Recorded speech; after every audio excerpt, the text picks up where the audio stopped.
বিষয় হইল M A Matin, যার বাড়ি নোয়াখালী এবং তার বিয়ে হইল 400 কোটি টাকার পিয়ন জাহাঙ্গীর। এই জাহাঙ্গীরের ছত্রছায়ায় মতিন এলাকায় ভূমিদস্যু, ভূমি জবরদখল, শুধু আশুলিয়ায় না, এই চারাবাগেও রেজাউর রহমানের জমি দখল করছে, যিনি ফেরদৌসী রহমানের হাজব্যান্ড। ওইখানেও জমি দখল করে ওইখানে গণপিটুনির শিকার হয়েছে।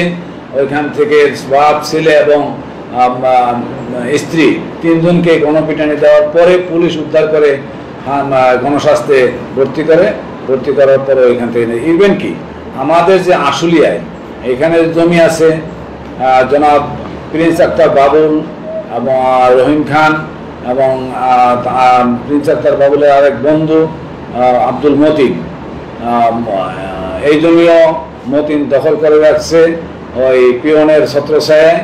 আমরা এই বিগত 7-8 মাস আগে এই জমিটা ডাক্তার দুলালকে পাওয়ার করে দেওয়ার প্রেক্ষিতে দুলাল আশুলিয়া থানায় অভিযোগ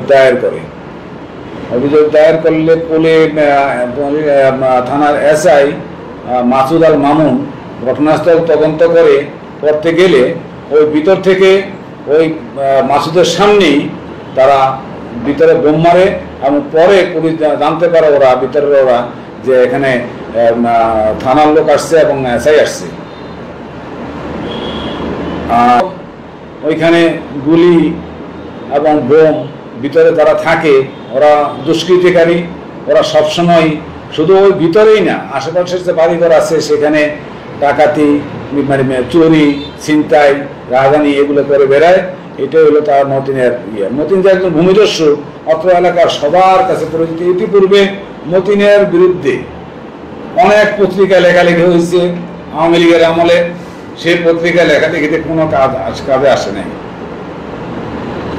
খুন করছে ফারুক নামে একজনকে, খুন করছে নিজের লোক দিয়ে, আর টাঙ্গাইলের 2 জন লোক ইলেকট্রিক শক দিয়ে অবৈধ সংযোগ নিয়ে, তার ওই জমির কাগজপত্র তার নাই বিদায় সে বৈদ্যুতিক সংযোগ নেওয়ার জন্য চেষ্টা করেও নিতে পারে নাই, কারণ তার কোনো বৈধ কাগজপত্র নাই বিদায় তাকে বৈদ্যুতিক সংযোগ দেয় না। এই জন্য অবৈধভাবে সংযোগ নিতে গেলে ওই টাঙ্গাইলের 2টা ছেলে মারা যায়। সর্বোচ্চ শাস্তি তার আমরা চাই যে সে যেন ভবিষ্যতে এই ধরনের কোনো কিছু করতে না পারে, তাকে উপযুক্ত আইনের আওতায় নিয়ে তার উপযুক্ত শাস্তি হোক, এবং এলাকায় যে ত্রাস সৃষ্টি করে ত্রাস থেকে আশেপাশের লোকজন, যারা নিরীহ জনগণ, তারা যেন মুক্তি পায়। পুলিশ বড় তদন্তাধীন আছে, পুলিশ তদন্ত করতেছে।